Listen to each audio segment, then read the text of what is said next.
Donc on est vraiment content de vous retrouver ce matin. Et Jean-Marc disait, ce culte ressemblera à ce qu'on aura envie qu'il ressemble. Et en fait, c'est notre responsabilité, je crois, à chacun, de pouvoir le vivre. Donc si le culte est nul, ce sera chacun pour sa part. Mais on veut croire que ce matin, le Seigneur veut nous bénir. Amen. Et on veut vraiment se réjouir parce que c'est le week-end de Pâques et on veut vraiment proclamer que notre Rédempteur est vivant, que notre Rédempteur vit. Donc ce matin, vraiment, vivez cette louange de tout votre cœur. Et moi, aujourd'hui, je me suis dit, allez, je vais louer comme je loue à la maison. Et attends, c'est me un petit peu de moi hier parce que j'ai évité les chants et j'étais là en train de filmer autour de ma table, en train de danser. Donc ce matin, je vais rester là parce qu'il y a la vidéo.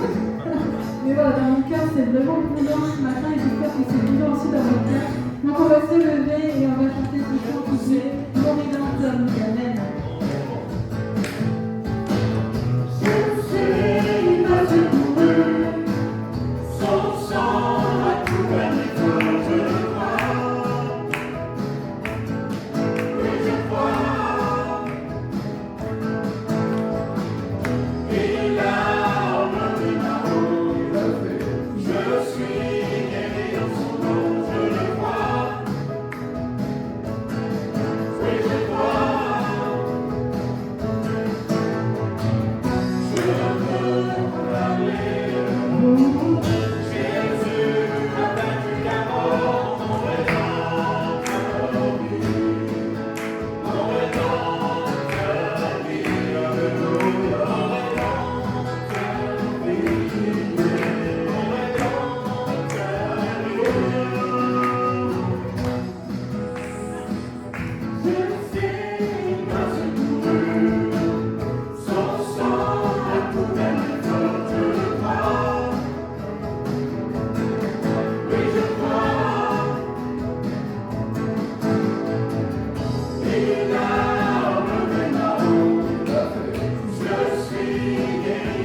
Tout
Béni sois-tu, Seigneur.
Seigneur, nous ne sommes pas sans espérance dans ce monde, parce que nous t'avons rencontré, tu es venu nous visiter, tu es venu te révéler à nous, tu es venu parler à notre cœur, tu es venu avec ta parole et avec l'action du Saint-Esprit pour nous attirer à toi par des cordages d'amour, afin de nous faire passer des ténèbres à la lumière et de la mort à la vie, toi le vivant, le ressuscité.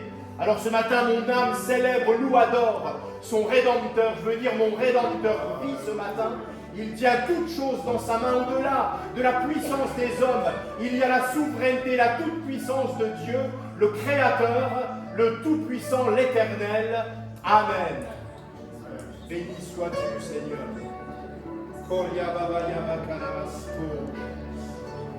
Nul n'est comme toi, Seigneur, élevé en dignité, en gloire. Tu règnes. Alléluia. Seigneur tout-puissant. Tu nous tiens dans ta main ferme et puissante. Alléluia. Tu nous aimes tant, Seigneur.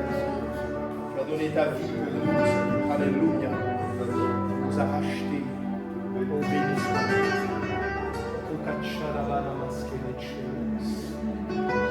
Nos noms sont inscrits dans le livre de vie. À toi la gloire, Seigneur.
Amen. Ouais.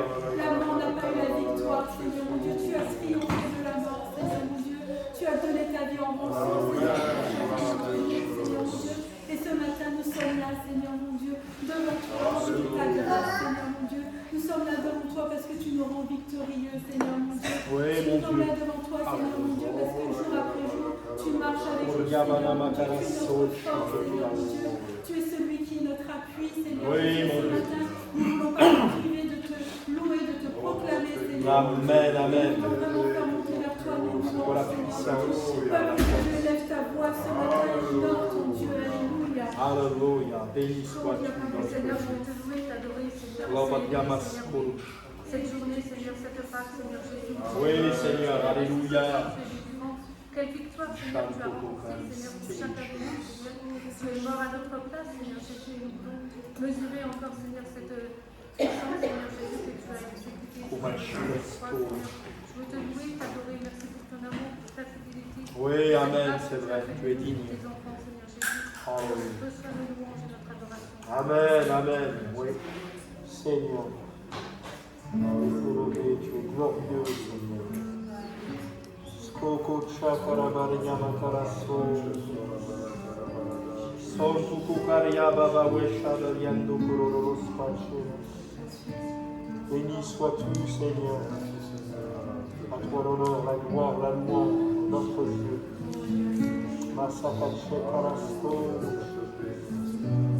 Béni sois-tu, Seigneur. Tantoro vadio baba marasaria baba torosto. Béni soit l'agneau de Dieu qui ôte le péché du monde. Alléluia.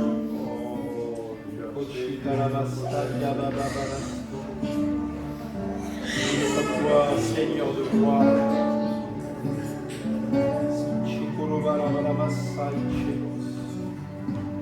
Je te loue, je t'adore, Seigneur. Alléluia. Dire que je t'aime, mon Seigneur, mon Dieu. Toi qui m'as aimé le premier. Alléluia, Seigneur.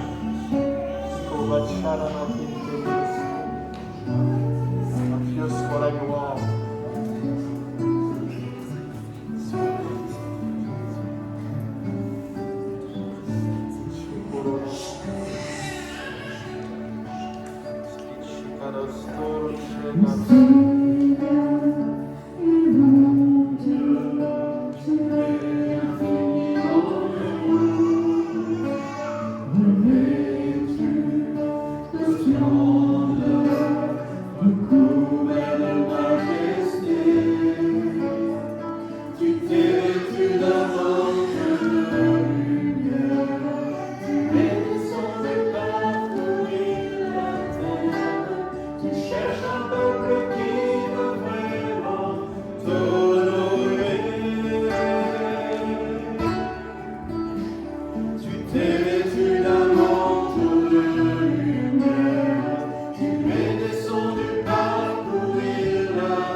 Tu m'en as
ce temps encore de célébration, de louange. C'est un privilège de se retrouver, d'être ensemble, pour élever le nom du Seigneur, c'est une grâce. Voilà, il va y avoir un temps pour les enfants, que Dieu les bénisse avec les personnes qui vont prendre soin encore des enfants. Je sais un petit peu ce qui va se passer là-bas avec les enfants.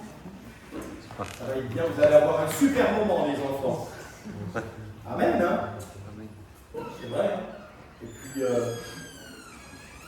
tout le monde a sa place, les bébés, les un peu plus grands, et puis il y a les plus anciens, vous et moi qui sommes là, pour recevoir la parole de Dieu, que Dieu soit béni.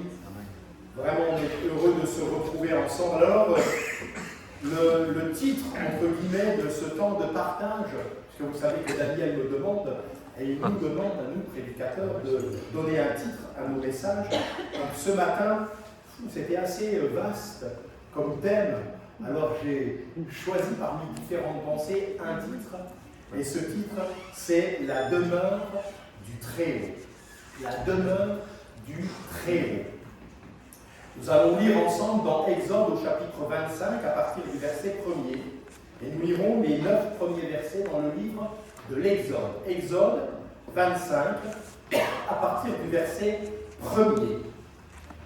Nous allons considérer ensemble ce matin le tabernacle, la demeure du Dieu Très-Haut, la volonté de Dieu d'habiter au milieu de son peuple et de parler à son peuple au milieu de lui. Et nous allons considérer ensemble différentes étapes, différents éléments qui constituent bien toute la réalisation de la construction du tabernacle, de la demeure, de la maison de Dieu au milieu de son peuple. Et bien sûr, nous allons faire un parallèle avec celui que nous célébrons, celui qui est vivant, celui qui est ressuscité, puisque nous voyons à travers le tabernacle tout un message prophétique de l'œuvre accomplie par le Seigneur Jésus et du Seigneur Jésus lui-même. Alors nous n'allons pas tout voir ce matin, nous allons nous arrêter à quelques étapes, et puis eh bien, que le Seigneur nous conduise, bien sûr, et nous apporte encore de la lumière dans nos vies, que le Saint-Esprit puisse encore vraiment trouver nos cœurs comme une bonne terre, et que la parole de Dieu, cette semence éternelle, divine, puisse porter le fruit que Dieu désire. Exode 25. L'Éternel parla à Moïse et dit: parle aux enfants d'Israël qu'ils m'apportent une offrande. Vous la recevrez pour moi de tout homme qui la fera de bon cœur. Voici ce que vous recevrez d'eux en offrande: de l'or, de l'argent et de l'airain, des étoffes teintes en bleu, en pourpre, en cramoisi, du fin lin et du poil de chèvre, des peaux de bélier teintes en rouge et des peaux teintes en bleu, du bois d'acacia, de l'huile pour le chandelier, des aromates, pour l'huile d'onction et pour le parfum odoriférant, des pierres d'onyx et d'autres pierres pour la garniture de l'éphod et du pectoral. Ils me feront un sanctuaire et j'habiterai au milieu d'eux. Vous ferez le tabernacle et tous ses ustensiles d'après le modèle que je vais vous montrer. Amen. Seigneur, je te prie pour que ce matin, tu puisses visiter chacune et chacun d'entre nous présents ici dans ce lieu, mais également celles et ceux qui nous suivent sur les réseaux, qui nous suivront. Je te prie pour que ces paroles puissent véritablement trouver en nous l'écho de la foi, que tu puisses prendre plaisir à trouver nos cœurs comme cette bonne terre, et qu'ainsi, Seigneur, eh bien, nous puissions ensemble, au contact de ta parole, sous l'onction et l'action du Saint-Esprit, aller de progrès en progrès, parce que tel est ton désir. Tu veux nous voir grandir en grâce, en connaissance, en sagesse, en maturité spirituelle. Je te prie pour que ce temps de culte serve à cela et que tu accordes à ton serviteur toute l'assistance et l'onction du Saint-Esprit. Et comme nous venons de le chanter, que par ma bouche tes paroles soient données, Seigneur, que ce soit toi qui parles et que tu sois toi et toi seul glorifié, élevé, dans le nom du vivant, du ressuscité, de l'agneau de Dieu qui ôte toujours le péché du monde, notre Sauveur et Seigneur Jésus-Christ. Amen. Amen. Lorsque nous avons parcouru, il y a de cela maintenant déjà quelques temps, puisque ça fait quelques temps que nous avons débuté ici l'étude biblique, tous les 15, une fois par mois, le jeudi. Voilà, c'est cela maintenant. je perds un peu dans mes repères, mais en tout cas, voilà, il y a ces temps de partage, de formation, et nous avons commencé ensemble à étudier justement ces livres de l'Ancien Testament, et nous avons parcouru quelques livres. Et au tout début, quand nous avons commencé ensemble, j'avais dit que le livre de la Genèse, le livre du début, nous parle de la chute. Malheureusement, j'oserais dire, ce livre-là, le livre de la Genèse, nous parle de la chute.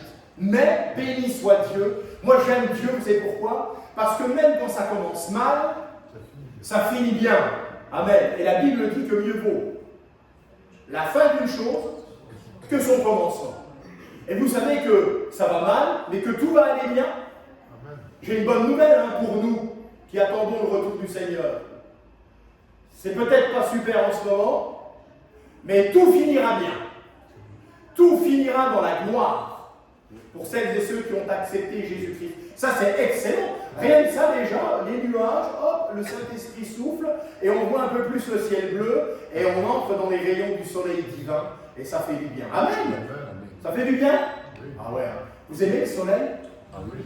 Vous avez remarqué, là, on a eu pas mal de temps avec des nuages, puis on a eu un peu de soleil. Et c'est vrai, même les gens sont plus souriants et tout. Dès qu'il y a du soleil, on est mieux, il y a de la vitamine D, tout ça. Enfin bref, on apprécie. Alors imaginez quand nous, peuple de Dieu, nous sommes dans les rayons du soleil de justice.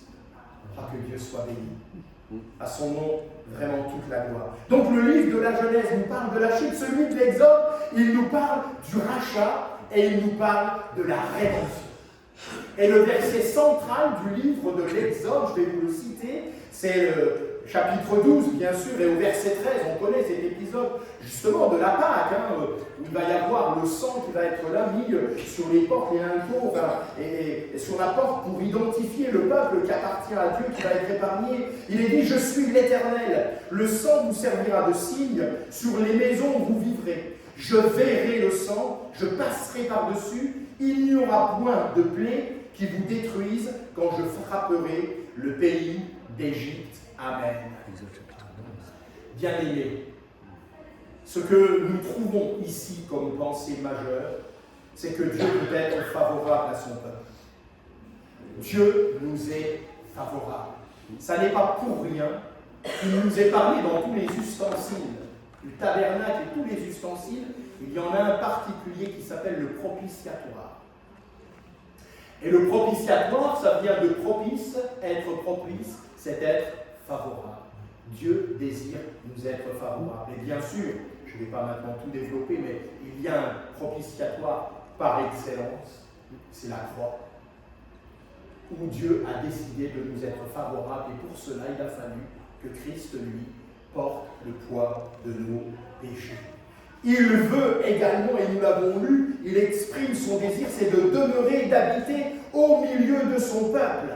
Alors Dieu va parler, il va s'adresser à Moïse, son serviteur, et il va lui donner la description du tabernacle, de tout ce qui va s'y trouver. Et plusieurs fois, il nous est dit, et il nous est rappelé que tout doit être fait selon le modèle que Dieu révèle, selon la volonté de Dieu. C'était vrai dans l'Ancien Testament, c'est vrai dans le Nouveau Testament. D'ailleurs, on le trouve même dans la bouche de notre Seigneur qui va dire, non pas ce que je veux, mais ce que tu veux, que ta volonté soit faite. Tout a été accompli selon la volonté de Dieu, dans le moindre détail, y compris la venue, la mort de Jésus-Christ, sa résurrection, son retour en gloire, et nous attendons son retour. Tout est fait selon la volonté de Dieu. Chapitre 32, il y a un épisode malheureux, c'est l'épisode du veau d'or, où le peuple va vraiment pécher d'une manière d'un adultère spirituel. Il fait preuve d'impatience envers Dieu. Béni soit Dieu, Moïse va devenir l'intercesseur qui va plaider la cause du peuple. Ce peuple défini souvent comme un peuple à la nuque raide. Et à partir de ce moment-là, Dieu va traiter une alliance avec son peuple. Dieu traite une alliance. Et il va se déclarer lui-même dans ce chapitre 32 au verset 6e, écoutez bien. Il dit qu'il est un Dieu compatissant, qui fait grâce, lent à la colère, riche en bonté ou en bienveillance et en fidélité. Ah, quel Dieu nous a. savez, 32, verset 6, oui, vous savez, si Dieu devait nous traiter selon nos péchés, ça fait longtemps que nous serions toutes et tous condamnés. Mais Dieu trouve dans son cœur à lui la raison de continuer à nous aimer. Il nous a créés pour nous aimer. Dieu est amour.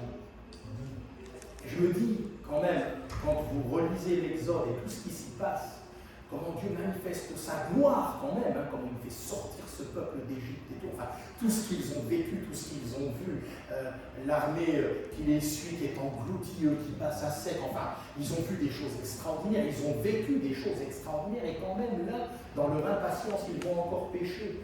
Et Dieu, dans sa grâce, dans sa miséricorde, va encore les bénir, va manifester. Alors bien sûr, il y a quand même toujours, malheureusement, on oserait dire, eh bien, le retour. Ce qu'un homme sème, il le récolte. Mais il y a la grâce surabondante de Dieu, et dans nos vies, c'est pareil. Il y a la grâce surabondante de Dieu qui fait que nous sommes là. Béni soit Dieu, qui est toujours le même, compatissant, qui fait grâce, lent la colère, riche en bonté et en fidélité. Et là, eh bien, Dieu va exprimer cette alliance d'une manière particulière, puisqu'il va donner des ordres concernant la construction du tabernacle. Alors on peut le dire de cette manière, l'Exode, eh bien finalement commence par la souffrance. Vous voyez, je vous disais, la Genèse, c'est la chute, l'Exode, c'est la rédemption, le rachat. L'Exode commence par la souffrance, les ténèbres s'achèvent dans la gloire de Dieu.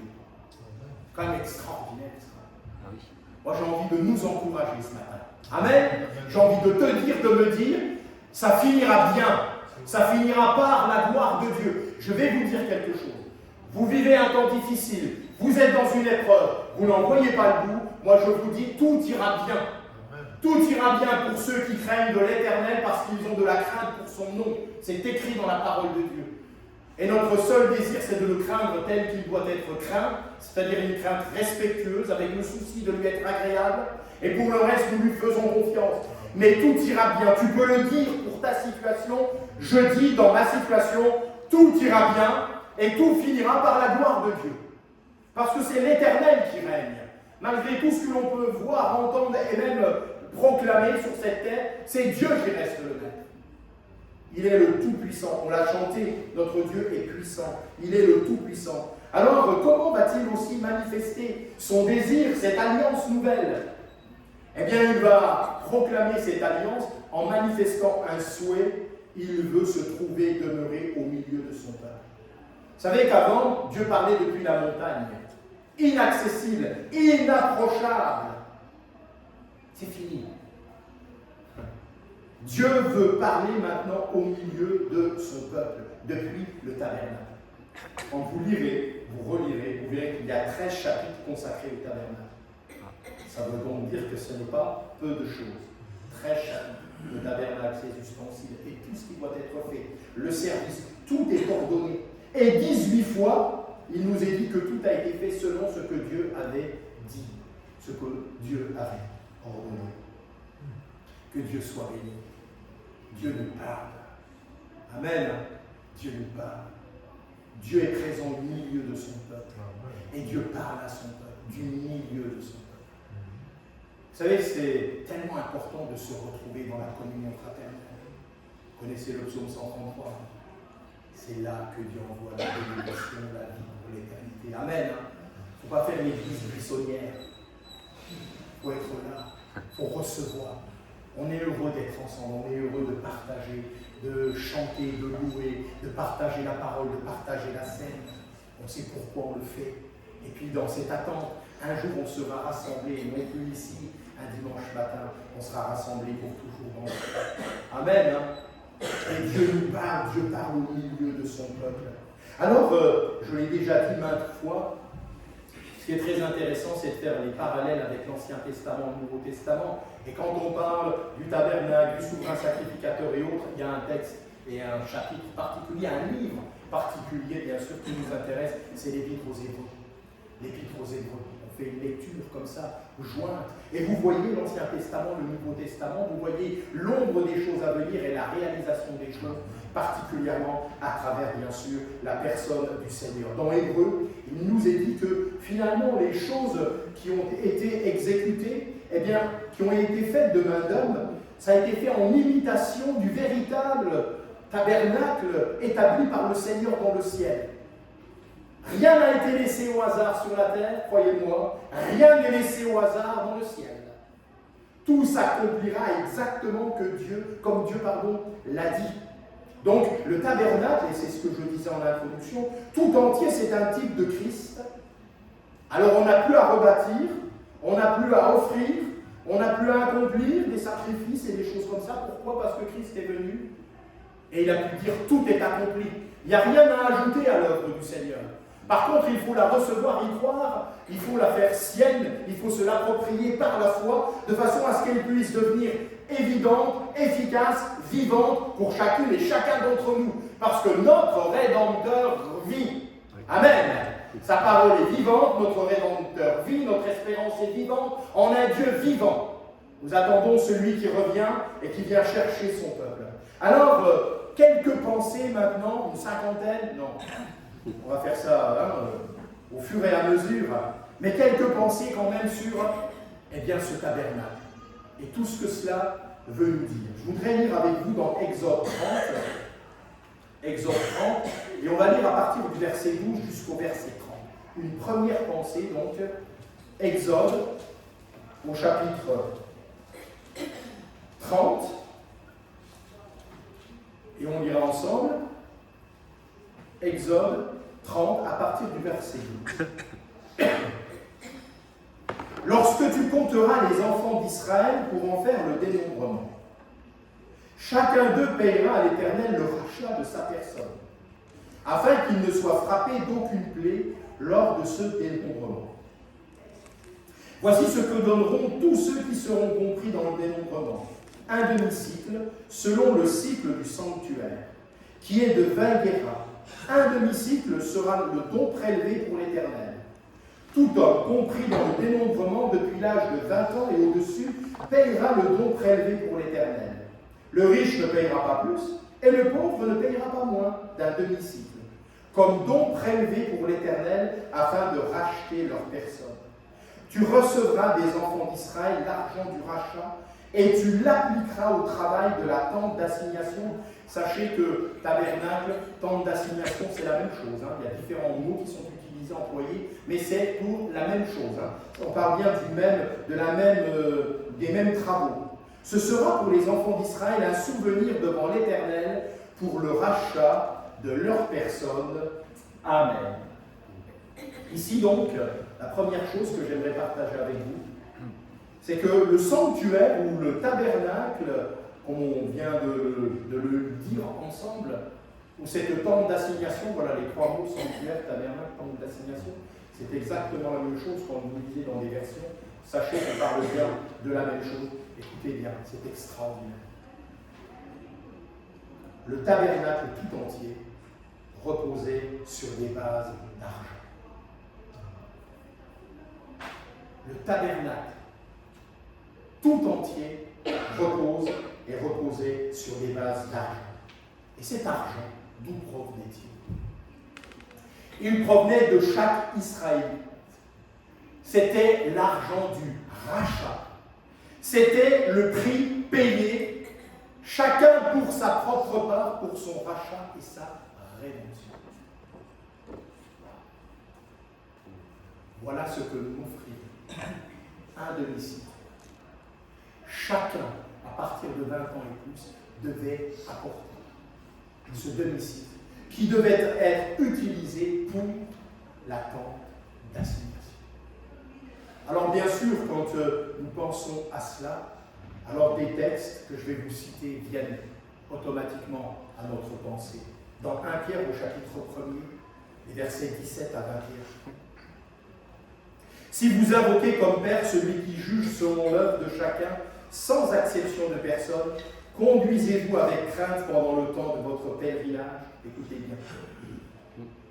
sachant que ce n'est pas par des choses périssables, par de l'argent ou de l'or, que vous avez été rachetés, de la vaine manière de vivre que vous aviez hérité de vos pères, mais par le sang précieux de Christ, comme d'un agneau sans défaut et sans tache, prédestiné avant la fondation du monde, manifesté à la fin des temps, à cause de vous qui, par lui, croyez en Dieu, lequel l'a ressuscité des morts, lui a donné la gloire, en sorte que votre foi et votre espérance reposent sur Dieu. Amen.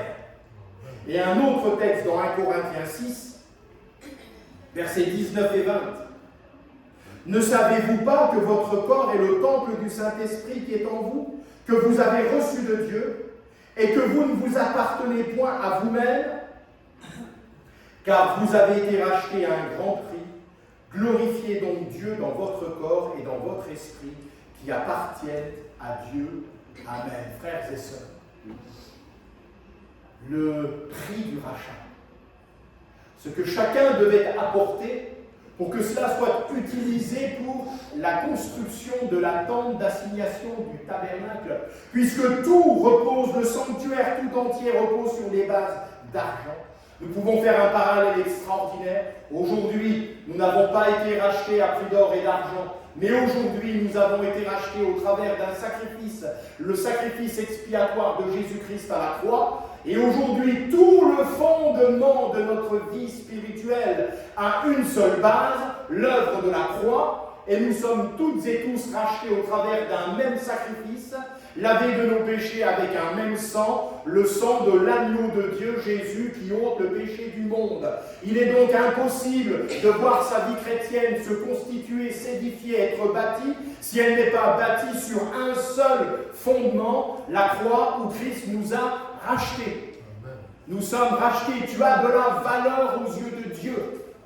Ici, c'était chacun pour sa part avec de l'argent. Maintenant, c'est chacune, chacun, car Dieu a tant aimé le monde. C'est pour quiconque croit. C'est chacune, chacun d'entre nous au travers de l'œuvre de la croix. Et le solide fondement de notre foi, c'est l'œuvre de Jésus. Amen.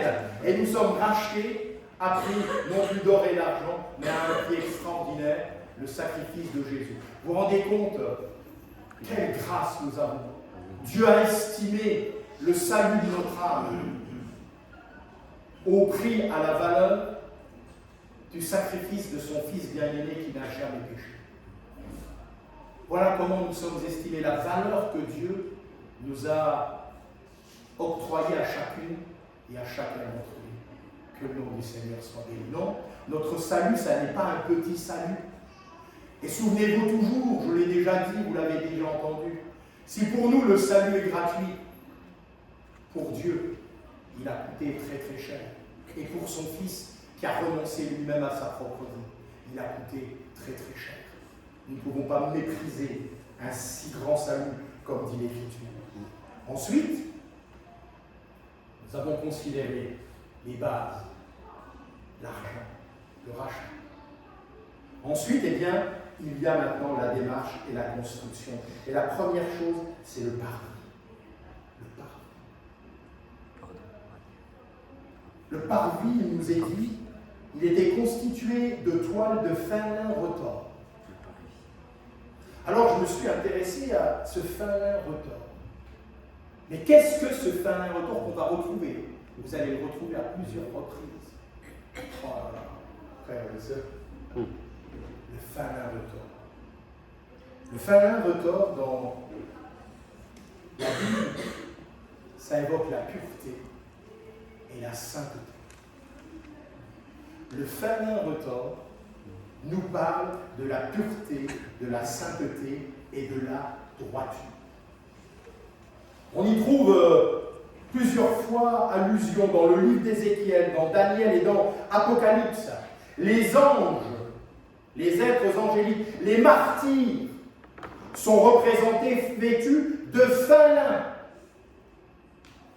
Et là, vous allez voir, ou quand même, Dieu et moi, qu'est-ce que j'aime ça, mais toujours, ça marque son approbation. N'avons-nous pas chanté? Tu t'es vêtu d'un vêtement de lumière. On a chanté ou pas ça? D'un manteau de lumière, d'un manteau. Eh bien, écoutez bien.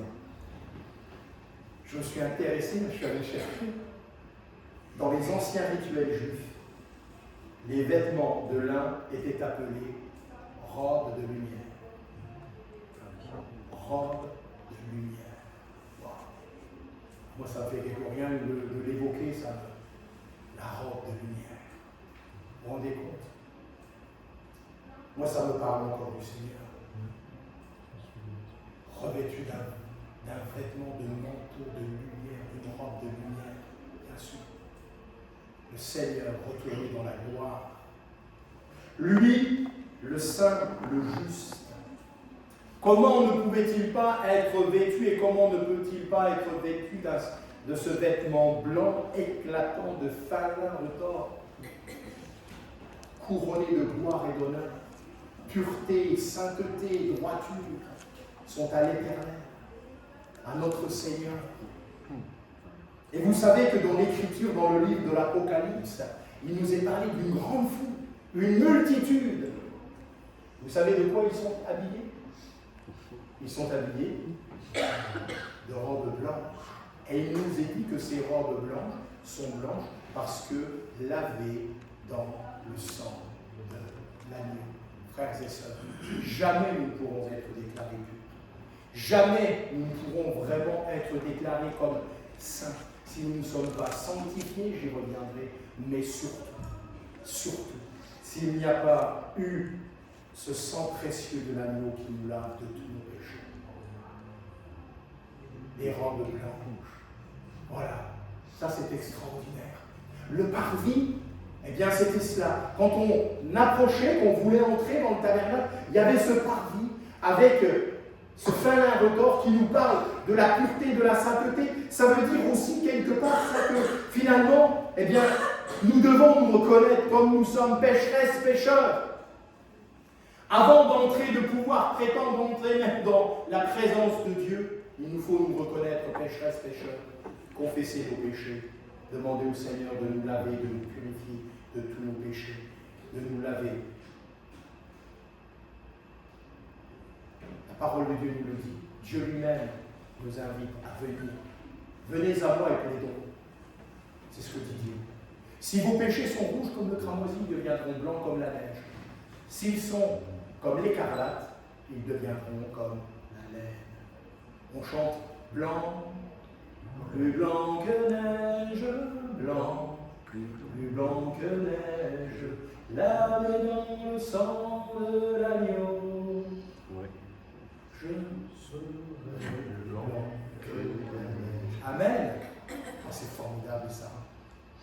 D'un blanc éclatant. Ouais. Le fin lin retors, pureté, symbole de droiture, symbole de sainteté. C'est vrai que nous ne pouvons pas nous approcher de Dieu n'importe comment. Nous devons nous approcher de lui dans cette crainte respectueuse, mais en même temps en le célébrant, en le bénissant, parce que nous sommes lavés, purifiés de tous nos péchés. Amen. Et parce que c'est vrai encore aujourd'hui. C'est encore vrai aujourd'hui. Le Seigneur invite celles et ceux qui n'ont pas encore fait cette démarche de venir dans sa présence, mais d'abord en demandant pardon pour les péchés, en recevant par la foi le pardon, et alors en allant de l'avant. Et ensuite, une fois passé par là, eh bien, on arrive à la porte. La porte. J'ai remarqué qu'il n'y a qu'une seule porte. Voilà. On ne peut pas entrer par un autre chemin, prendre une autre porte que cette porte-là. Il n'y en a pas d'autre. Alors vous me direz, cette porte-là, finalement, c'est un rideau. Donc c'est pas quelque chose, vous savez, c'est pas une porte blindée avec des cadenas partout, il faut avoir le code pour entrer. Pas du tout. C'est un simple rideau. Alors un simple rideau, à la fois c'est facile à soulever, mais en même temps, vous savez, si vous êtes derrière le rideau, vous n'êtes pas dedans. Vous comprenez ce que je veux dire? C'est un rideau, ça n'est pas quelque chose de compliqué.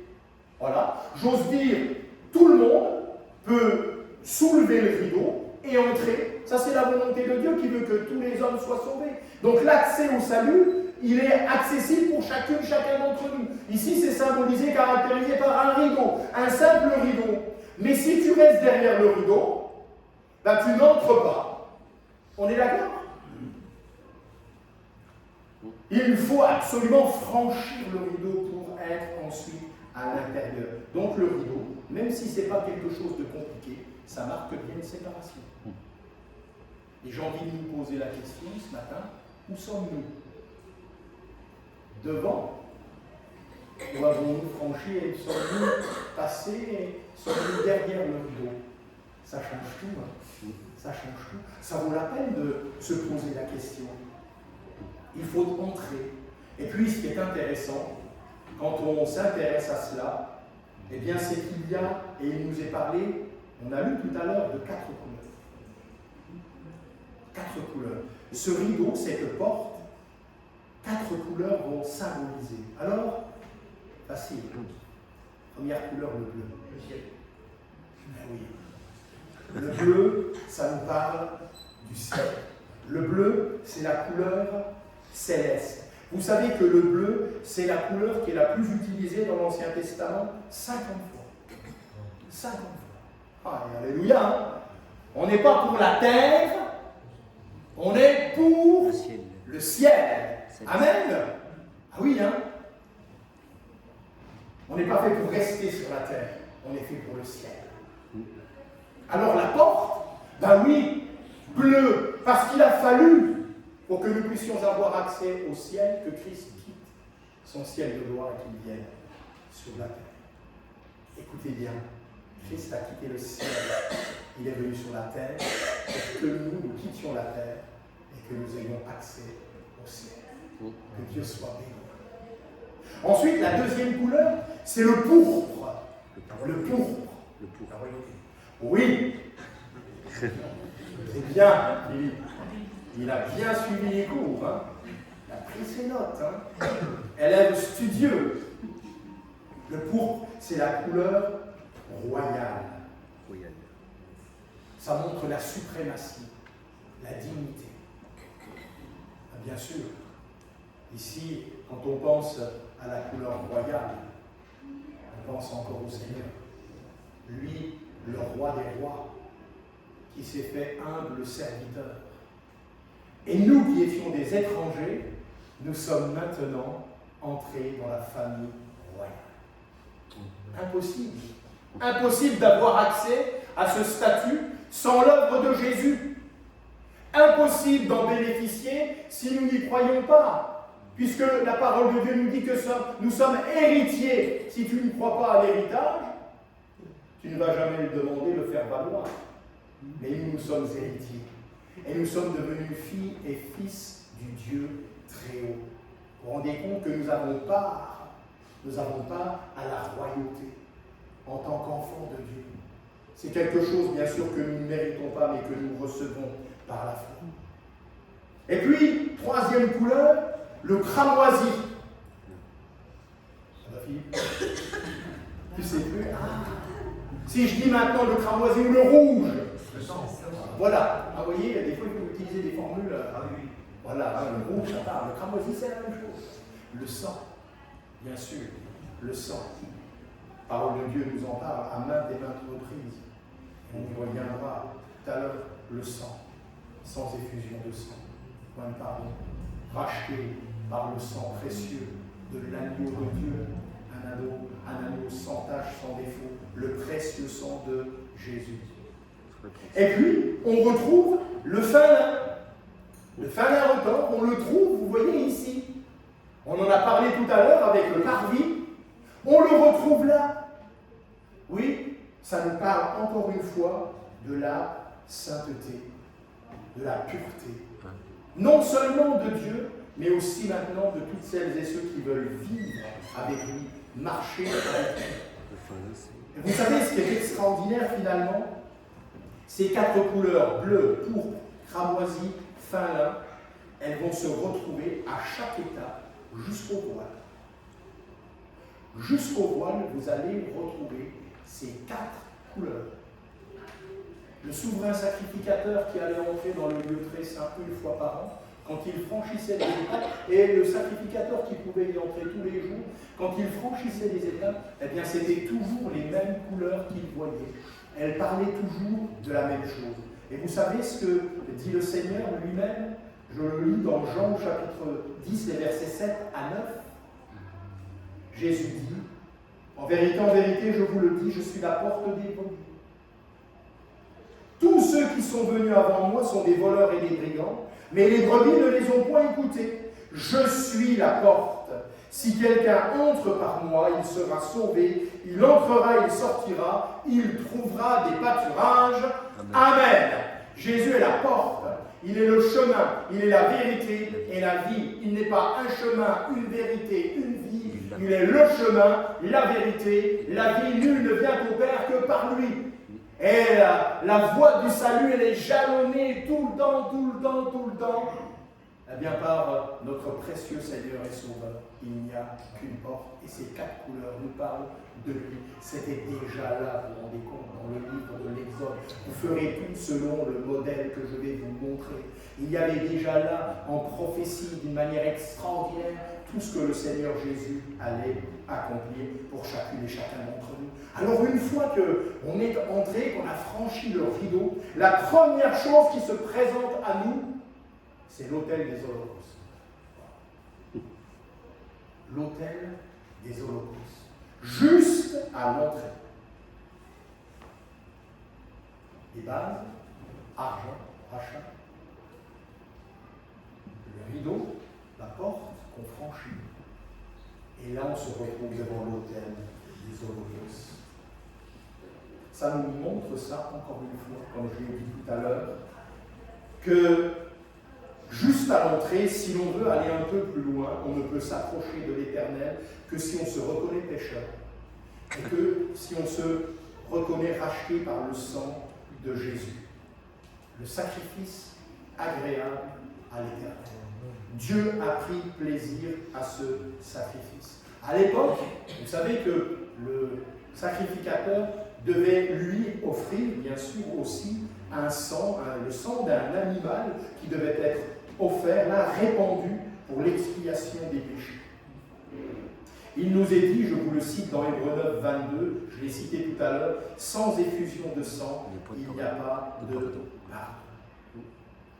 Mais la parole de Dieu nous révèle aussi dans l'épître aux Hébreux que j'ai évoqué tout à l'heure, que le sang des animaux, des taureaux, des boucs, ne pouvait pas complètement suffire pour que le péché soit expié, effacé, pardonné, qu'il disparaisse. J'effacerai leurs péchés, je ne m'en souviendrai plus, dit l'Éternel. Mais là, il fallait tout le temps qu'il y ait sacrifice. Jusqu'au moment où l'agneau de Dieu est venu. Et la parole de Dieu nous dit que lui, il s'est offert une fois pour toutes. Le sacrifice a été agréé parce que le sacrifice est parfait. Et j'aimerais vous lire dans Hébreux chapitre 10, les 14 premiers versets. En effet, la loi qui possède une ombre des biens à venir et non l'exacte représentation des choses ne peut jamais, par les mêmes sacrifices qu'on offre perpétuellement, chaque année, amener les assistants à la perfection. Autrement, n'aurait-on pas cessé de les offrir? Parce que ceux qui rendent ce culte, étant une fois purifiés, n'auraient plus eu aucune conscience de leurs péchés. Mais le souvenir des péchés est renouvelé chaque année par ces sacrifices, car il est impossible que le sang des taureaux, des boucs ôte les péchés. C'est pourquoi Christ, écoutez bien, c'est pourquoi Christ, entrant dans le monde, dit « Tu n'as voulu ni sacrifice ni offrande, mais tu m'as formé un corps. Tu n'as agréé ni holocauste ni sacrifice pour le péché, alors j'ai dit, voici, je viens. Dans le rouleau du livre, il est question de moi pour faire au Dieu ta volonté. Après avoir dit d'abord, tu n'as voulu et tu n'as agréé ni sacrifice, ni offrande, ni holocauste, ni sacrifice pour le péché, ce qu'on offre selon la loi, il dit ensuite, voici, je viens pour faire ta volonté. Il abolit ainsi la première chose pour établir la seconde. C'est en vertu de cette volonté que nous sommes sanctifiés par l'offrande du corps de Jésus-Christ une fois pour toutes. Et tandis que tout sacrificateur fait chaque jour le service et offre souvent les mêmes sacrifices qui ne peuvent jamais ôter les péchés, lui, après avoir offert un seul sacrifice pour les péchés, s'est assis pour toujours à la droite de Dieu, attendant désormais que ses ennemis soient devenus son marchepied, car par une seule offrande, il a amené à la perfection pour toujours ceux qui sont sanctifiés. Amen. Je l'ai déjà dit, je le répète volontairement, jamais, jamais il n'y a eu dans le lieu très saint un tabouret, un siège pour le souverain sacrificateur. Le seul qui a pu s'asseoir après avoir offert un sacrifice, sa propre vie, le seul souverain sacrificateur par excellence qui a pu s'asseoir sur le trône à la droite du Père, c'est Jésus-Christ. Parce que son sacrifice à lui, différemment de tous les autres, il est parfait. Amen. À lui soit toute la gloire. Alors après, on continue. Et après avoir franchi l'étape de l'autel des holocaustes, on arrive à la cuve d'airain. Ah, la cuve d'airain. Là aussi, c'est très très intéressant. Le sacrificateur va venir là, arriver à cette cuve d'airain, il se lave les mains et les pieds. Et vous savez que ça n'est pas comme cela. Encore une fois, tout est fait selon ce que Dieu a dit. Donc il va se laver les mains et les pieds afin de ne pas mourir. Waouh! Afin de ne pas mourir. Je vous lis dans Exode 30. Tu feras une cuve d'airain avec sa base d'airain pour les ablutions. Tu la placeras entre la tente d'assignation et l'autel. Tu y mettras de l'eau, avec laquelle Aaron et ses fils se laveront les mains et les pieds. Lorsqu'ils entreront dans la tente d'assignation, ils se laveront avec cette eau, afin qu'ils ne meurent point. Et aussi, lorsqu'ils s'approcheront de l'autel pour faire le service et pour offrir les sacrifices à l'Éternel, ils se laveront les mains et les pieds, afin qu'ils ne meurent point. Ce sera une loi perpétuelle pour Aaron, pour ses fils et pour leurs descendants. Wow. Exode 30, 18 à 21. Il fallait d'abord se laver les mains et les pieds. Les mains, ça représente quoi? Oui, le service. Et les pieds, ça représente quoi? La marche. C'est pas pour rien que ce sont les pieds et les mains, ou les mains et les pieds. Symbole du service et de la marche. C'était vrai déjà là dans cette alliance, dans ce que Dieu établissait. Alors nous concernant, nous maintenant, dans la nouvelle alliance, la parole de Dieu nous révèle que nous sommes sauvés par le sacrifice de la croix. Mais extraordinairement, la parole de Dieu nous dit aussi que, une fois sauvés par ce sacrifice que nous avons accepté, nous devenons sacrificateurs du Dieu très haut. Nous sommes introduits dans un sacerdoce royal auquel appartiennent tous les membres de l'Église, toutes celles et ceux qui ont confessé le nom du Seigneur. Dans 1 Pierre 2, versets 4 à 10, voilà ce qui est dit. Approchez-vous de lui, pierre vivante, rejetée par les hommes, mais choisie et précieuse devant Dieu. Et vous-même, comme des pierres vivantes, édifiez-vous pour former une maison spirituelle, un saint sacerdoce, afin d'offrir des victimes spirituelles agréables à Dieu par Jésus-Christ. Car il est dit dans l'Écriture, voici je mets en Sion une pierre angulaire, choisie, précieuse. Celui qui croit en elle ne sera point confus. L'honneur est donc pour vous qui croyez, mais pour les incrédules. La pierre qu'ont rejetée ceux qui bâtissaient est devenue la principale de l'angle.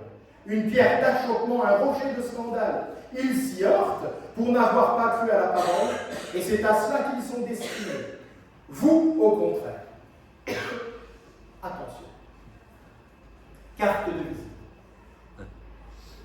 Vous êtes une race élue, un sacerdoce royal, une nation sainte, un peuple acquis, afin que vous annonciez les vertus de celui qui vous a appelé des ténèbres à son admirable lumière, vous qui autrefois n'étiez pas un peuple, qui maintenant êtes le peuple de Dieu, vous qui n'aviez pas obtenu miséricorde et qui maintenant avez obtenu miséricorde. Amen. Et alors dans l'Apocalypse 1, 4 à 6, Jean écrit aux 7 églises qui sont en Asie, que la grâce et la paix nous soient données de la part de celui qui est, qui était et qui vient, de la part des 7 esprits qui sont devant son trône, et de la part de Jésus-Christ, le témoin fidèle, le premier-né des morts, le prince des rois de la terre. Écoutez bien, on le chante ça. À celui qui nous aime, qui nous a délivrés de nos péchés, par son Mais c'est ça. À celui qui nous aime, qui nous a délivrés de nos péchés par son sang, qui a fait de nous un royaume des sacrificateurs pour Dieu son Père, à lui soit la gloire et la puissance au siècle des siècles. Amen. Amen. C'est formidable ça. Vous vous rendez compte? Alors dans la Nouvelle Alliance, le chrétien qui est sauvé devient un sacrificateur. Il entre dans un sacerdoce royal. Il appartient à une famille, il est membre de l'Église. Il est en communion avec le Père. Il est en communion avec ses sœurs, ses frères. Et bien sûr, qu'est-ce qu'il va faire?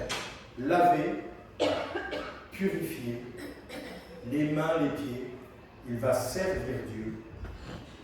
Et puis il va marcher d'une manière digne de l'Évangile. C'est ce à quoi nous sommes appelés chacune, chacun. À marcher, à poursuivre la sanctification. Rechercher la paix avec tous et la sanctification sans laquelle personne ne verra le Seigneur. Hébreux 12, 14. Voilà. La sanctification. Être mis à part. Marcher d'une autre manière. Agir d'une autre manière que celle que nous trouvons malheureusement dans le monde aujourd'hui. Après cela, c'est le tabernacle. Le sacrificateur arrive maintenant là au tabernacle. Alors vous le savez, il y a deux lieux. Le lieu saint, où les sacrificateurs ont accès chaque jour. Et ensuite, il y a le lieu très saint, au-delà du voile, où seul le souverain sacrificateur pénètre une fois par an. Une fois par an. Je lis dans Hébreux 9, versets 6 à 7. Or, ces choses étaient ainsi disposées, les sacrificateurs qui font service entrent en tout temps dans la première partie du tabernacle, et dans la seconde, le souverain sacrificateur seul entre une fois par an, non sans y apporter du sang qu'il offre pour lui-même et pour les péchés du peuple. Voilà ce que c'est. Ça, c'est le texte, oui, c'est Hébreux 9, versets 6 et 7. Et maintenant, je vais comparer avec deux textes, Éphésiens 2, versets 20 à 22, ça en fait des références. Hein. Et 1 Pierre 2, je répète, Éphésiens 2, 20, 22, et 1 Pierre 2, 4 et 5. Remarquez, vous avez été édifiés sur le fondement des apôtres et des prophètes, Jésus-Christ lui-même étant la pierre angulaire. Tout l'édifice bien coordonné s'élève pour être un temple saint dans le Seigneur. En lui, vous êtes aussi édifiés pour être une habitation de Dieu en esprit. Et dans Éphésiens, vous avez été édifiés sur le fondement, non c'est ce que je viens de dire, dans 1 Pierre, 2, approchez-vous de lui, pierre vivante rejetée par les hommes, choisie et précieuse devant Dieu, et vous-même, comme des pierres vivantes, édifiez-vous pour former une maison spirituelle, un saint sacerdoce, afin d'offrir des victimes spirituelles agréables à Dieu par Jésus-Christ, ce que j'ai déjà évoqué. Frères et sœurs, concrètement, ici le tabernacle, ce sanctuaire, qui était l'image de ce qui devait être, nous projette à ce que nous sommes aujourd'hui en tant qu'Église. L'Église, c'est un édifice spirituel. Et la parole de Dieu nous dit que cet édifice spirituel, il est bâti à partir de pierres vivantes. Ces pierres vivantes reçoivent la vie de celui qui en est l'auteur, Jésus-Christ. Je suis le chemin, la vérité, la vie. Nous recevons par lui, à travers lui, de lui, la vie qui émane de sa personne. Et il fait de nous des pierres mortes, des pierres vivantes. Ces pierres qui étaient mortes, elles étaient foulées. Maintenant, ces pierres vivantes, elles sont utilisées pour bâtir un édifice spirituel qui est l'Église. Chaque pierre doit être à sa place. Chaque pierre bouche un trou, colmate une fissure. Chaque pierre devient un élément qui va solidifier l'édifice entier qui est l'Église. Chacune, chacun d'entre nous, nous sommes là comme des pierres vivantes utiles. Mais il y a une pierre angulaire, celle qui est la pierre qui donne vraiment les dimensions de tout ce qui doit être bâti, c'est Christ lui-même. Donc nous avons une pierre angulaire qui est Christ, qui donne les dimensions, l'orientation de l'édifice. Et ensuite, chaque pierre, depuis le commencement, est ajoutée. Chaque pierre vivante est ajoutée. Et l'édifice se construit, se bâtit. Toutes les pierres qui s'ajoutent jusqu'au moment où l'édifice sera fini. C'est extraordinaire, ça. Alors il y avait le tabernacle, Dieu voulait parler, Dieu voulait être au milieu de son peuple. De la même manière, aujourd'hui, il y a un édifice spirituel qui est l'Église que Dieu bâtit, au milieu de laquelle il veut être présent et à travers laquelle et dans laquelle il veut parler, jusqu'au moment où nous serons toutes ces pierres vivantes attirées au ciel, et là, nous serons dans la présence même de Dieu. Que Dieu soit béni. Il veut aujourd'hui être au milieu de nous pour que demain nous soyons avec lui. Pour toujours. Ah, que Dieu soit béni. Vous vous rendez compte, ça c'est le mystère de l'Église comparé à cette maison spirituelle dont nous faisons partie. Tu es une pierre vivante. Et non seulement nous avons la vie, mais nous devons aussi la communiquer autour de nous. Ça c'est extraordinaire. Que Dieu soit béni pour la réalité de la vie qui émane de la personne du Seigneur. Vous vous rendez compte? Oui, c'est pas qu'il est vivant, il est ressuscité. Et il ajoute encore des pierres vivantes et des pierres vivantes partout. Là, ce matin, j'ai eu un message de frères et sœurs, là, qu'on connaît depuis des années, et ils sont partis dans un pays étranger. Elle m'a envoyé un message, la sœur Claudie, avec Paul, que je salue. Ils sont en Thaïlande, soyez bénis. Eh bien, en réalité, il y avait un service de baptême. Elle me disait aujourd'hui, c'est la fête dans notre église. Alors moi, je me suis empressé de répondre, la semaine prochaine, c'est la fête ici. Baptême. Amen. Hein? Ah oui, hein, il n'y a pas qu'en Thaïlande. Ici aussi, gloire à Dieu. Mais on se réjouit. Alors vous voyez des pierres vivantes qui s'ajoutent partout sur la planète. Mais ce n'est pas extraordinaire ça? Le Saint-Esprit agit, convainc des cœurs, attire des âmes. Le Seigneur sauve. Amen. Il sauve encore aujourd'hui. Et il ajoute, et il ajoute, et il ajoute. Et nous devons être une maison spirituelle, offrir des sacrifices spirituels. Et le sacrifice qui est agréable à Dieu, eh bien c'est notre propre vie que nous avons sur nos terres. Et que lui puisse croître en nous, croître en nous. Que ce soit lui qui vive en nous. Amen. Et nous, à travers lui. Que Dieu soit béni, rempli, vivifié par l'action même du Saint-Esprit. Et puis je termine, en tout cas pour ce matin, on arrive au rideau. Alors là, c'est juste avant le lieu très saint. Le rideau. Je vous l'ai dit, même couleur, maintenant là, qu'avant. Même chose. Donc vous voyez, première étape, les premières 4 couleurs, le parcours, et là maintenant on arrive de nouveau. Avec les mêmes couleurs. Un seul chemin. Il n'y a pas d'autre moyen. On ne peut pas aller de droite ou de gauche. Il est situé à l'entrée du lieu très saint. Le sacrificateur se retrouve là. Il est passé, je l'ai dit tout à l'heure, par tout un parcours qu'il a amené ici. Et là maintenant, arrivé devant ce lieu très saint, eh bien, c'est un tout autre domaine, puisque derrière ce lieu très saint, derrière ce rideau, se trouvent des éléments particuliers qui nous parlent d'une manière très claire de la personne même du Seigneur Jésus. J'y reviendrai un peu plus tard. Une autre pensée, un autre développement que nous aurons l'occasion de voir. Et vous savez, en réalité, c'est un accès à toutes les bénédictions que nous trouvons en Jésus-Christ. Bien sûr, pour le souverain sacrificateur, il trouve des choses extraordinaires, le chandelier, le cahier des parfums, enfin toutes ces choses-là. Jusqu'au voile qui va le séparer vraiment du lieu très saint. Là, on est encore dans ce qui est accessible. Il y a une vie nouvelle qui est inaugurée. Et la parole de Dieu nous en parle. Il nous est parlé de cette route nouvelle dans Hébreux 10, versets 19 et 22. Ainsi donc, frères, puisque nous avons au moyen du sang de Jésus une libre entrée dans le sanctuaire, par la route nouvelle et vivante qu'il a inaugurée pour nous au travers du voile, c'est-à-dire de sa chair. Et puisque nous avons un souverain sacrificateur établi sur la maison de Dieu, approchons-nous donc avec un cœur sincère, dans la plénitude de la foi, les cœurs purifiés d'une mauvaise conscience et le corps lavé d'une eau pure. Amen. Nous pouvons nous approcher parce qu'il y a une route nouvelle. Accès au lieu saint. Excusez-moi, je corrige, ce n'est pas le lieu très saint.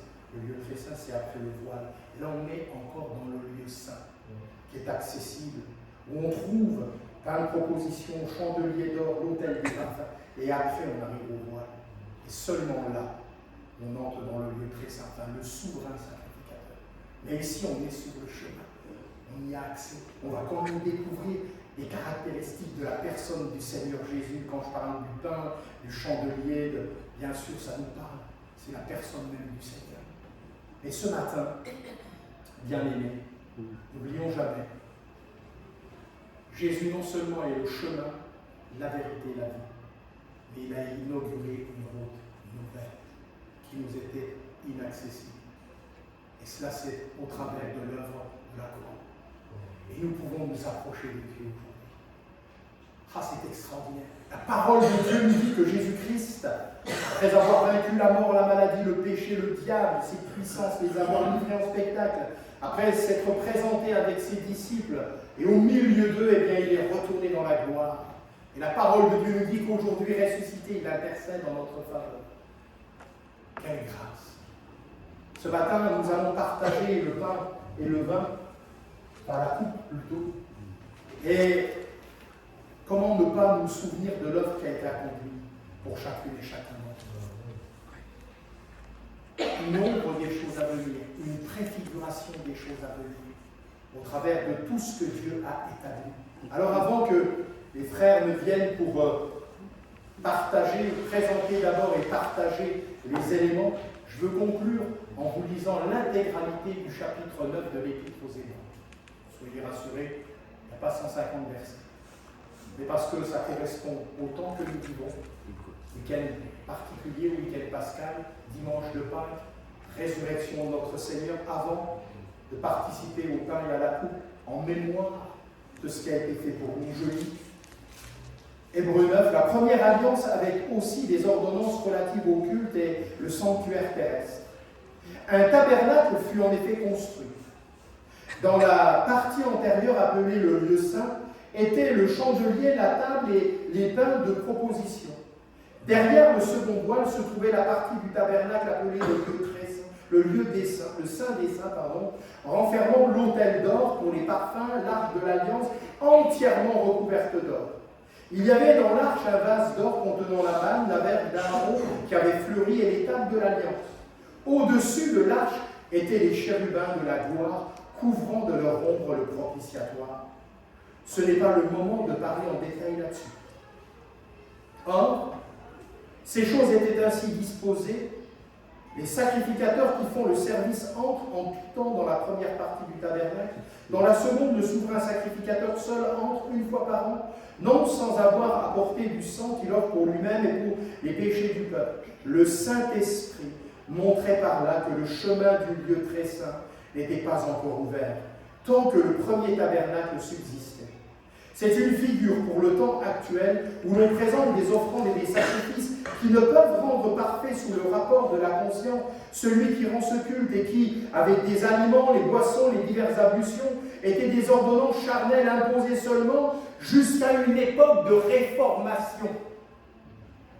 Mais Christ est venu comme souverain sacrificateur des biens à venir. Il a traversé le tabernacle plus grand, plus parfait, qui n'est pas construit de main d'homme, c'est-à-dire qui n'est pas de cette création. Et il est entré une fois pour toutes dans le lieu très saint, non avec le sang des boucs et des veaux, mais avec son propre sang, ayant obtenu une rédemption éternelle. Car si le sang des taureaux et des boucs et la cendre d'une vache répandue sur ceux qui sont souillés sanctifie et procure la pureté de la chair, combien plus le sang de Christ, qui par l'Esprit éternel s'est offert lui-même sans tâche à Dieu, purifiera-t-il votre conscience des œuvres mortes, afin que vous serviez le Dieu vivant. Et c'est pour cela qu'il est le médiateur d'une nouvelle alliance, afin que, la mort étant intervenue pour le rachat des transgressions commises sous la première alliance, ceux qui ont été appelés reçoivent l'héritage éternel qui leur a été promis. Car là où il y a un testament, il est nécessaire que la mort du testateur soit constatée. Un testament, en effet, n'est valable qu'en cas de mort, puisqu'il n'a aucune force tant que le testateur vit. Voilà pourquoi c'est avec du sang que même la première alliance fut inaugurée. Moïse, après avoir prononcé devant tout le peuple tous les commandements de la loi, prit le sang des veaux et des boucs avec de l'eau, de la laine écarlate, de l'hysope, et il fit l'aspersion sur le livre lui-même, sur tout le peuple en disant « Ceci est le sang de l'alliance que Dieu a ordonné pour vous. » Il fit pareillement l'aspersion avec le sang sur le tabernacle et sur tous les ustensiles du culte, et presque tout d'après la loi est purifié avec du sang, sans effusion de sang, il n'y a point de pardon. Il était donc nécessaire, puisque les images des choses qui sont dans les cieux devaient être purifiées de cette manière, que les choses célestes elles-mêmes le fussent par des sacrifices plus excellents que ceux-là. Car Christ n'est pas entré dans un sanctuaire fait de main d'homme, en imitation du véritable, mais il est entré dans le ciel même, afin de comparaître maintenant pour nous devant la face de Dieu. Et ce n'est pas pour s'offrir lui-même plusieurs fois qu'il y est entré, comme le souverain sacrificateur entre chaque année dans le sanctuaire avec du sang étranger. Autrement, il aurait fallu qu'il eût souffert plusieurs fois depuis la création du monde, tandis que maintenant, à la fin des siècles, il apparut une seule fois pour abolir le péché par son sacrifice. Et comme il est réservé aux hommes de mourir une seule fois, après quoi vient le jugement, de Christ, de même Christ, qui s'est offert une seule fois pour porter les péchés de plusieurs, apparaîtra sans péché une seconde fois à ceux qui l'attendent pour leur salut. Amen. Que Dieu soit béni. Voilà, nous attendons le vivant, le ressuscité, celui qui revient et qui viendra nous chercher. Amen.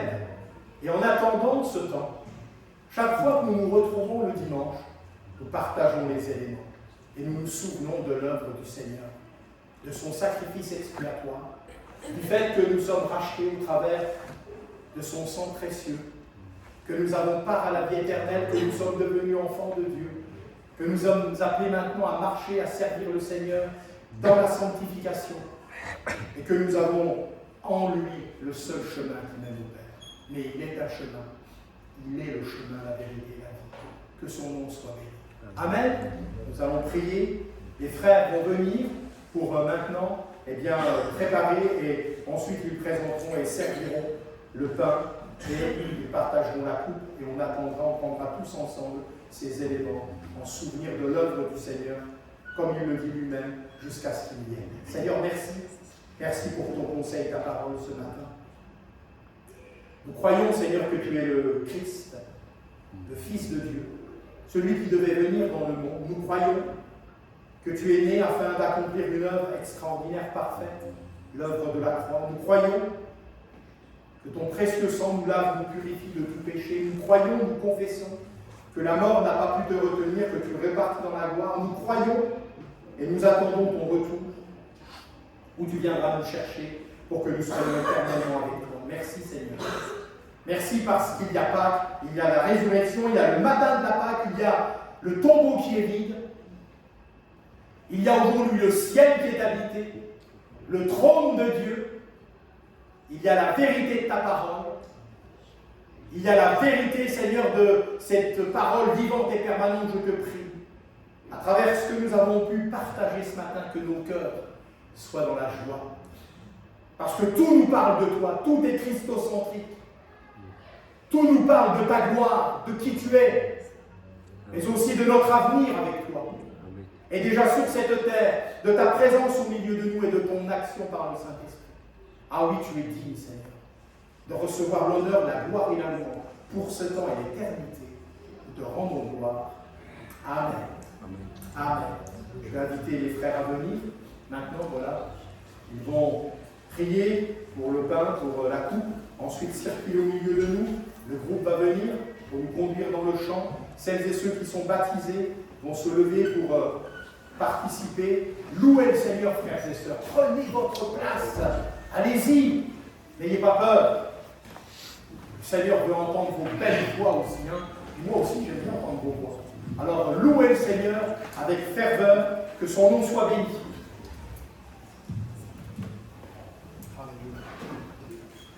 Gloire à ton nom, Seigneur. Oh, mais Seigneur Jésus, nous te remercier, Seigneur, encore pour les ciels que tu as ouverts pour nous, pauvres pécheurs, Seigneur. Merci, Seigneur, pour ta mort à la croix pour nous. Merci, Seigneur, parce que tu es ressuscité. Tu vis en nous, Seigneur, et ce matin, nous voulons te rendre toute la gloire. Merci, Seigneur, parce que Seigneur, tu as voulu que nous sommes sauvés, Seigneur, par toi.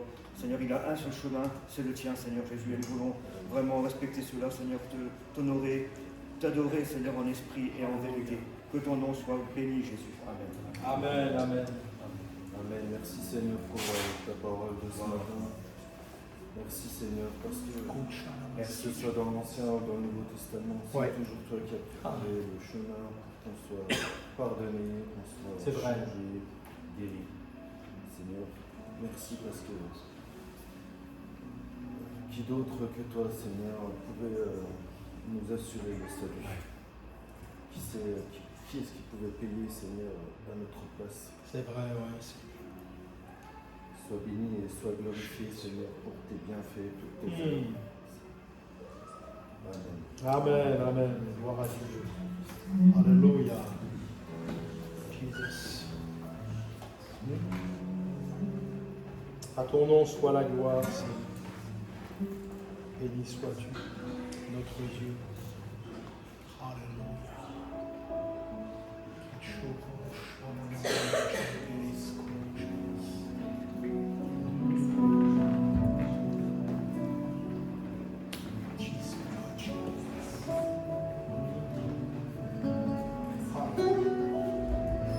Béni sois-tu, Seigneur Jésus.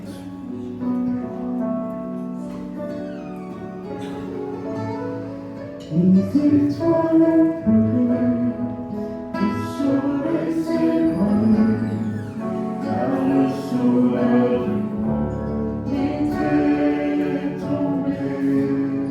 Son corps sur une croix, son sang versé pour moi, sur ses épaules le poids de nos péchés.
Alléluia, on prend le pain ensemble. Nous nous souvenons du corps brisé du Seigneur.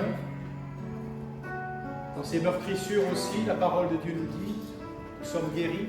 Alors nous voulons prendre ce pain en souvenir de lui. Amen. Cette victoire. Béni sois-tu, Seigneur. Et cette coupe qui nous parle, comme on l'a évoqué ce matin, du sang précieux de l'agneau de Dieu qui ôte le péché. À lui la gloire. Alléluia. Béni sois-tu, Seigneur. Chantons Alléluia, chantons Alléluia, chantons Alléluia, l'agneau a triomphé. Chantons Alléluia, chantons Alléluia, chantons Alléluia, l'agneau a triomphé. Chantons Alléluia, chantons Alléluia, chantons Alléluia,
Seigneur, alléluia, béni sois-tu.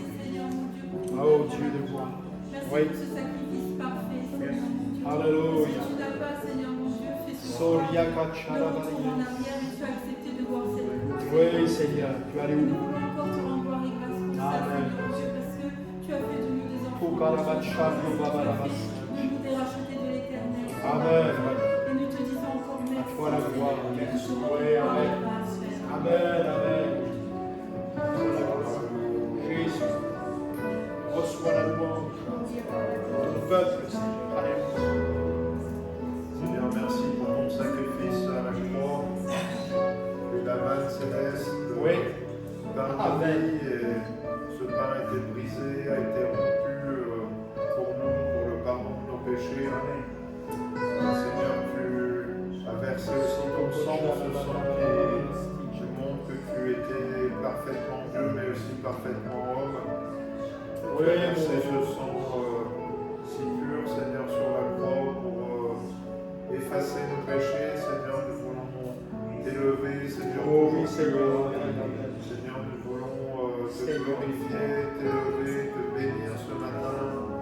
Seigneur, tu es notre sauveur parfait. Alléluia. Nous t'aimons, Amen, Seigneur. amen. Amen. Amen.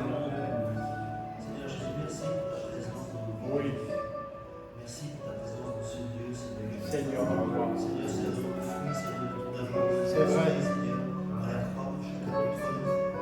Merci Jésus, parce que personne, Seigneur, n'est digne, Seigneur, C'est vrai. de s'approcher de toi, Seigneur. Nous a donné, Seigneur, cette grâce, Seigneur, pour chacun d'entre nous. De pouvoir nous approcher de toi, Seigneur. Et de pouvoir, Seigneur, vivre avec toi jour après jour, Seigneur, dans ta présence, parce que tu as fait de demeure. Merci pour cet ouvrage, Seigneur. Merci pour la commencera, Seigneur, pour chacun d'entre nous. Amen. Nous méritons rien, Jésus. C'est vrai, oui. Tout n'est que grâce. Amen, amen. Merci, c'est vrai. Seigneur, nous recevons tout de toi, Seigneur. Ta grâce, ta bonté et ta fidélité, Seigneur. Alléluia. Nous en sommes bénis. Merci Seigneur encore pour la perfection de ton sacrifice. Oui. Merci Seigneur pour ta souveraineté, ton autorité, Seigneur. Amen. Le message de ce matin, Seigneur, nous montre que déjà des années bien auparavant, Ah, oui. tu maîtrisais déjà toutes choses entre tes mains. Oui. Seigneur, c'est rassurant, Seigneur, pour nous chrétiens d'avoir cet espoir, Seigneur, de savoir que malgré tout ce qui peut se passer actuellement, Seigneur, nous savons que toi, tu nous commandes. Oui. À toi revient toute la gloire. Reste avec nous. Amen. Alléluia. C'est vrai, Seigneur. Sois loué, sois adoré, Seigneur. Merci pour ta grâce. Alléluia. Béni sois-tu, Seigneur.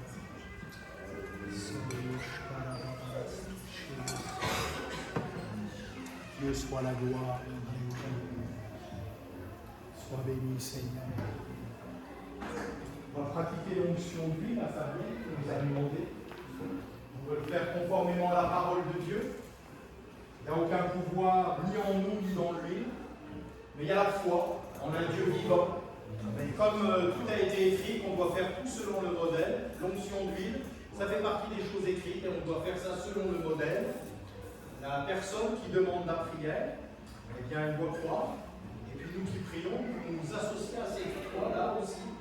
Et puis l'Église porte dans la foi aussi, eh bien, les personnes qui ont désiré et qui désirent que l'on prie pour elles. Alors que Dieu bénisse maintenant particulièrement notre sœur et qui lui accorde sa grâce. Alléluia. Merci. Seigneur, nous te remercions pour notre sœur Fabienne. Oh oui, Seigneur. On a demandé d'onction ce matin et nous pouvons procéder au métier de notre Seigneur. Seigneur, durant l'onction Seigneur, tu pardonnes les péchés, tu relèves celui qui est abattu, tu guéris celui qui est malade. Seigneur, et cette huile, elle symbolise aussi le Saint-Esprit, le Saint-Esprit qui fait le lien entre le ciel et la terre, qui permet au ciel de s'établir sur la terre. Seigneur, nous prions pour Fabienne, que tu puisses exaucer sa demande. Seigneur, nous prions simplement avec une grande foi. C'est vrai. Seigneur, nous avons vu à de nombreuses reprises ton action merveilleuse dans les liés dans l'église de témoignage. C'est vrai, c'est vrai. Ne change pas. Chaque chrétien, chaque Comme par chrétienne, le tu l'assistes, tu l'accompagnes. Je te remercie, Seigneur, pour ce que tu vas faire dans la vie de ma soeur, toute sa famille. Oui. Amen. Ses enfants, les Georges, Oui, Seigneur. ses enfants, que tu sois béni, Seigneur. Amen. Alléluia. Amen. Amen. Gloire à Dieu. Seigneur, sois béni. Alléluia.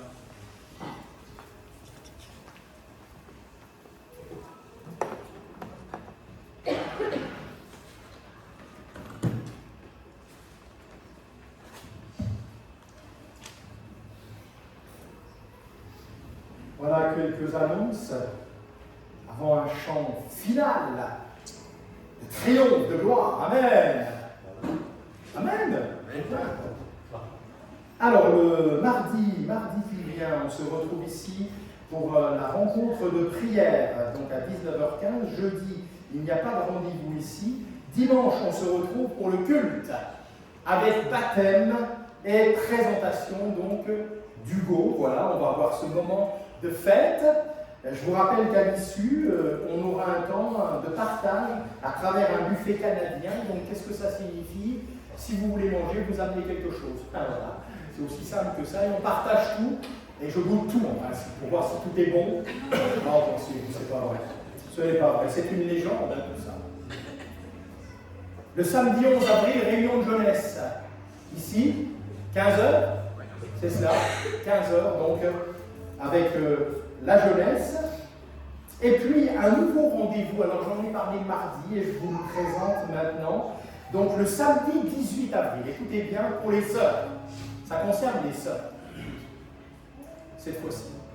Le samedi 18 avril, eh bien, il va y avoir un premier rendez-vous cœur de femme. De quoi s'agit-il? eh bien vous allez pouvoir vous retrouver ici à partir de 9h pour un petit déjeuner. Et en même temps des temps d'échange. Je crois sincèrement que les sœurs peuvent partager des choses entre elles qu'elles ne pourront pas forcément partager avec des hommes. Je crois aussi que les hommes, il y a des sujets qu'on peut aborder entre nous plus facilement. Comprenez bien ce que je dis. Je ne dis pas qu'il y a des sujets qui sont interdits, c'est pas ça que je dis. Mais je dis par expérience qu'il y a des sujets qui sont peut-être plus faciles à aborder entre sœurs et puis de partager des expériences aussi, du vécu. Donc c'est dans cet objectif-là, de vivre un moment de partage, d'échange convivial autour d'un petit déjeuner, et puis voilà, de pouvoir partager ses expériences. Enfin bref, vous allez définir entre vous les thèmes, ce que vous voulez faire. Nous on fera pareil les hommes, il y aura cœur d'homme, parce qu'il n'y a pas de raison que les sœurs aient un petit déjeuner par nous. On aura notre petit déjeuner à nous aussi, avec des temps d'échange. Je crois que c'est bien qu'on vive ces moments-là. Donc le premier rendez-vous, ce sera, notez-le bien, le samedi 18 avril, ici à 9h pour les sœurs. Et c'est donc Stéphanie qui va s'occuper de ce temps de partage. Donc c'est un temps d'échange. Bien sûr, dans la liberté viennent celles, là, qui le vivent, frère out. Et un temps comme ça, de convivialité. Comprenez bien, l'objectif, c'est pas de faire des réunions femmes, hommes, et puis c'est pas ça l'objectif. C'est de rajouter des moments de partage et d'échange. Parce que je crois que c'est important de vivre ces moments-là. Alors que Dieu conduise, tout cela, ça fait partie des choses nouvelles qui arrivent, il y en aura encore d'autres, au fur et à mesure. Ça nous fera des bons moments d'échange, de partage, mais surtout, c'est pour permettre aussi de grandir ensemble au travers de ce que nous vivons. Est-ce que tu as quelque chose? Tu veux rajouter quelque chose pour toi? Ça va? J'ai fini? J'ai bien fait? Bon, alors je vais m'asseoir. Regarde là, depuis tout à l'heure il poussait, il voulait passer. Allez, que Dieu soit béni. Si vous avez des questions, les sœurs, c'est surtout pas à moi qu'il faut les poser.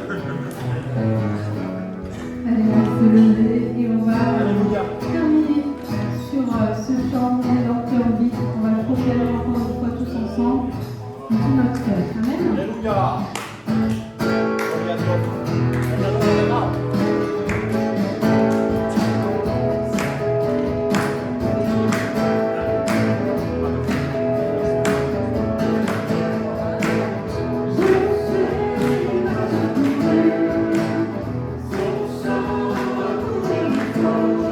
Oh,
Alléluia.